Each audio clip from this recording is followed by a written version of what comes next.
two looming strategic defeats facing Trump 2.0 in the short, medium term and in the long term are driving the Circle's ringmaster completely nuts. One, as we all know, is the inevitable strategic defeat in the black soil of Novacia. Each passing day, we know that it is approaching. It's inevitable. It's like a storm. Literally, we know it's going to happen. We don't know when it's going to break out. And the other one, long-term, which you mentioned, China confrontational approach. No, it's not confrontational. You know then, it's a self-confident. Pepe isn't describing two defeats. He's describing one truth. America is losing control. Ukraine is the defeat everyone can see. China is the one they can't stop because China isn't aggressive. It's confident, and confidence is the biggest threat to any empire built on fear. When nations stop fearing you, you don't lose battles, you lose power. This new, feeling of self-confidence is so now, you know, and openly Now you know and openly manifested, but in a very, sophisticated way. Very, organized way, and with facts to back it up. Basically, if we come back to Maui's terminology, there is a new united front in China, and this united front is a scientific, technological, academic, media, and all over the bulk of the Chinese population as well. It's a matter of national pride. It's a matter that, they agree that the leadership is deeply involved in defending, national security, pride, civilization, values, and the importance of China as the #1 geoeconomic power in the world already, and one of the top 3 geopolitical powers.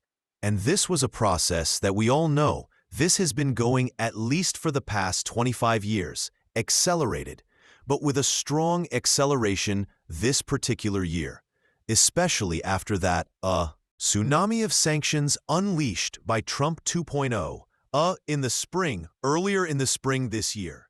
Pepe is basically saying this: China isn't rising by accident, it's rising by design. Their confidence isn't loud, it's organized. Scientists, media, universities, and even everyday citizens are moving with the same direction and purpose. It's not nationalism based on emotion. It's pride backed by results. The West tried to break China with sanctions, but all it did was accelerate China's unity and focus. When a nation stops reacting and starts building, that's not just strength. You all, of you, our audience, we cannot imagine, or we cannot even imagine the impact of this Chinese self-confidence and, what they're accomplishing technologically at breakneck speed as usual, including the fact that now some of their scientists are saying openly that maybe in a matter of 2 to 3 years, we won't need anything in tech terms from the US anymore. As much as they don't need the American market anymore. If the American market is totally blocked to China by Trump, it's no problem. They have the whole global South as partners. Pepe is saying something huge. China isn't trying to compete with the West anymore. It's preparing to not need it at all. When a country can say we don't need your tech or your market, that's not confidence, that's independence. And they are the main partners of most of the global South. So these are facts. This is not ideology, and this is not, bragging and bullying, you know? So, when this extremely dysfunctional Trump 2.0 administration looks at these two looming strategic defeats, what they are doing is what we are already watching in horror across the global South. They are unleashing their fury, their resentment, their impotence, on what they identify are weak links across the global South, which brings us to the mega glaring case of Venezuela. Yeah, which we are all of us, we are extremely worried about something is going to happen against Venezuela. So this is where we are at the moment. It's crazy, because in our conversations, we always think that things might stabilize in the dementia level for a while. No. They always get worse. They always get more dangerous.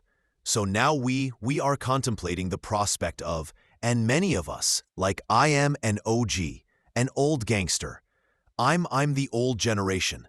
I remember military coups by the United States all over, including where I was born, when the Americans came with their military coup in Brazil. I was 9. I was in school. I remember the day. I remember the conversations.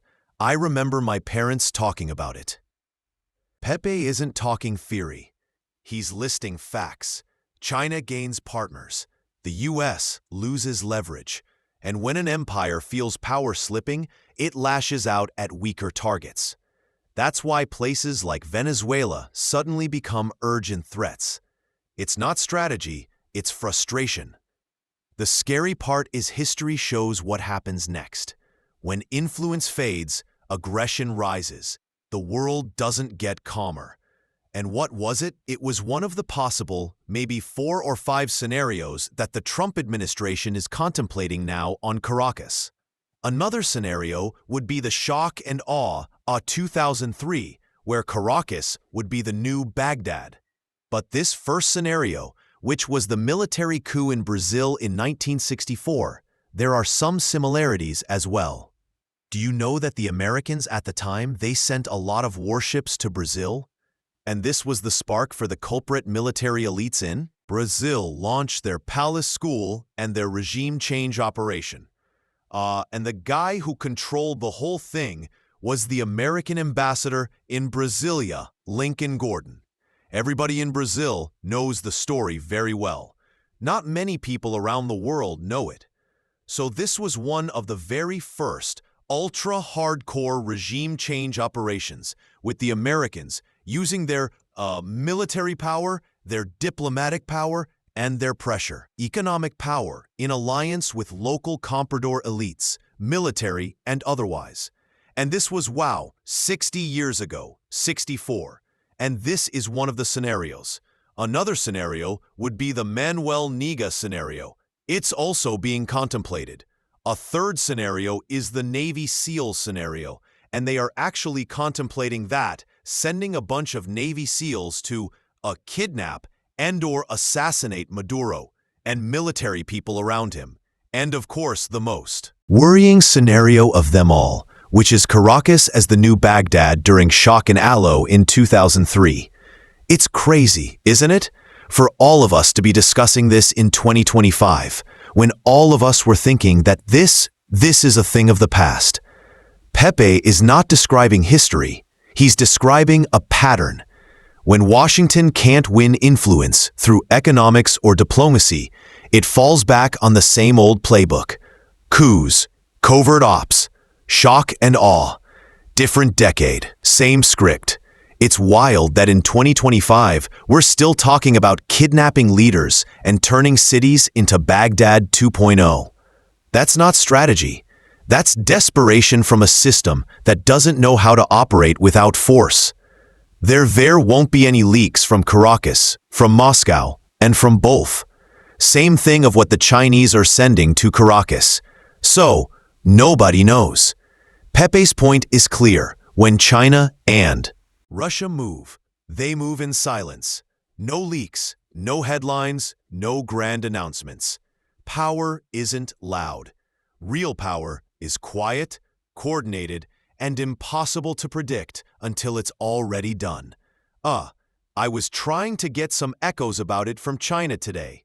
No, absolutely no official position, and just, analysts and academics speculating essentially. Well, we can say that the famous underground channels, or the same unofficial channels that allow, for instance, communication between the Houthis in Yemen with both Russia and China, which is something that one of the members of their political council, when I was in Yemen earlier this year, with a smile and with a beautiful, flowery response in Arabic, basically he acknowledged, yes, we have our own channels. So obviously Russia and China, apart from their unofficial channels, and Ryab Kova, Deputy Foreign Minister of Russia 2 or 3 days ago, he said that we are talking to Karak. as in all our channels, and that also implies the underground, subterranean channels as well, which would involve what kind of military assistance Caracas may receive from now on. We know, on the record, that Maduro asked Russia for very specific stuff. Book missiles, for instance. That's he's going to get it. He already gets it, and he's going to get more, of course. And of course, in his very calculated way, Putin already said that anything that the Americans might be considering, Venezuela might be a very, very bad idea. Okay, not these words, but this was the essence of what he said. Pepe is saying the real moves aren't happening on camera. China and Russia are supporting Venezuela through quiet back channels. No leaks, just action. And Putin's message to Washington: clear. Don't try it. Real power doesn't shout, it prepares. So obviously, once again, to quote our great friend Martinov, people who have an IQ above room temperature in the Beltway, they should be paying attention. We don't know if they are. Apparently, some of them are, because there is a clash, not necessarily in the belt tree, but even inside the State Department and the National Security Council about the less than zero evidence about these two cartels identified by the state by the lowly gusano Marco Rubio. Essentially, people don't even know if these cartels actually exist or if they are something that they dug up from the late 90s or the early 2000s, etc. And of course, at the same time, what's very dangerous is that the Department of Justice is working on dodgy, ultra-dodgy, legalistic ways to try to frame Maduro as a narco-trafficker. Maduro never did anything remotely similar. They have to go, after Colombian or Mexican cartels. And some people, at least in the belt, are saying, look, the drugs, they don't come from Venezuela.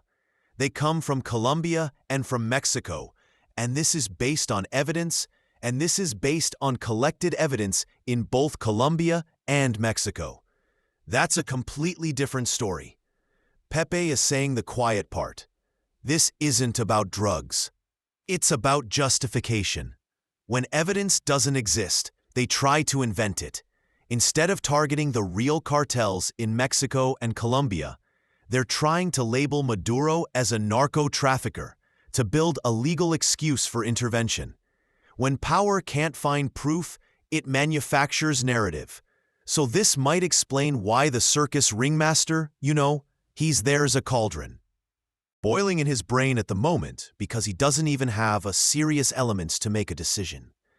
Even if he follows his neocon Secretary of State, we all know, everybody knows, and the Venezuelans more than anybody know that this is a Marco Rubio project.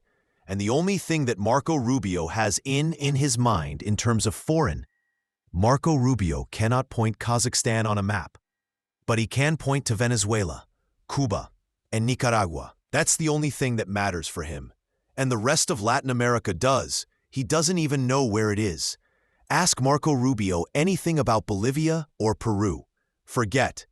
So that's an enormous problem, because he is one of the very few people who has Trump's ear, who can whisper direct on Trump's ear, virtually on a daily basis. Pepe's point is simple. Decisions are being driven by people who don't understand the region. No strategy, just ego and personal agendas. When someone with shallow knowledge has direct access to power, the danger isn't miscalculation, it's ignorance. We have a president of the United States which is totally unprepared to make a decision of as potentious as this one, with, as you mentioned, unimaginable consequences, starting with how Russia and China are going to react. Well, Latin America, it's terrible. Well, I was born in Brazil. I grew up, my first few wheels were in South America. And when I left Brazil, technically it was still a military dictatorship. So my previous history with South America and Latin America is absolutely horrible.